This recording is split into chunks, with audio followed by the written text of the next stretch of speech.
Well, let's talk now to Isabel Hilton, who is founder of China Dialogue. Welcome back to the programme, Isabel. How important is this phone call, do you think, and the timing of it?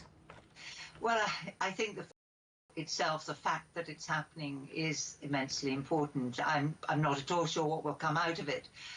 But when you have a state of tension such as we have now between the United States and China, it's just incredibly important to keep those lines of communication open. And one of the worrying things about the existing state of tension is that, unlike in the Cold War between the USSR and the USA, there are really relatively few mechanisms for managing risk. And there is always risk in situations like this. So it's how to manage competition so that it doesn't turn into crisis.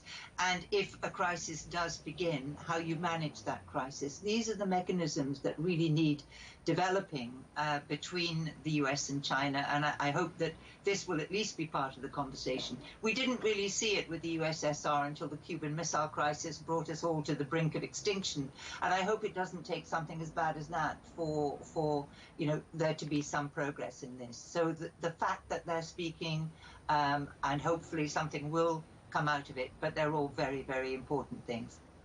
Let's talk about Taiwan and US Speaker Nancy Pelosi's planned visit there. That's going to be difficult to resolve for both sides. It's very difficult. It's desperately unfortunate timing. And I think it will be very hard for the Chinese side to understand that that President Biden, didn't instigate or encourage this. I mean, he quite clearly didn't encourage it. But of course, in the Chinese system, no one of the standing of Nancy Pelosi, second in line, to the presidency, would have undertaken a visit like this without approval from the top. The fact is, in the American system, it's not like that. But it is extraordinarily unfortunate, particularly given the party Congress is coming up, given the existing tensions over Taiwan.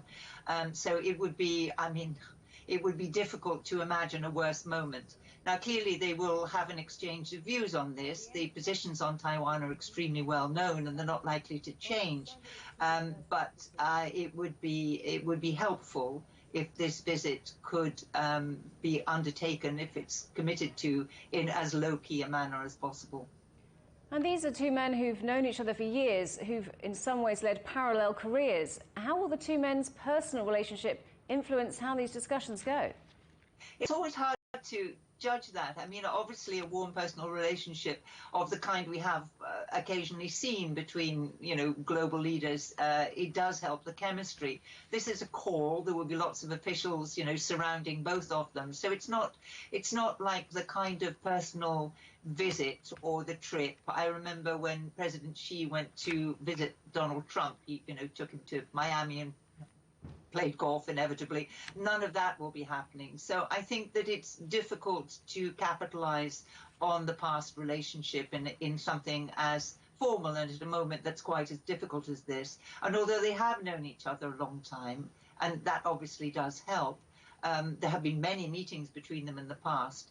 I think that they're both rather confined at the moment, both by their domestic politics and by the recent history of tension. So I'm not sure that I would rely on that personal chemistry really to alter anything substantive. Isabel Hilton, founder of China Dialogue. Great to get your thoughts today. Thanks for joining us. Thank you.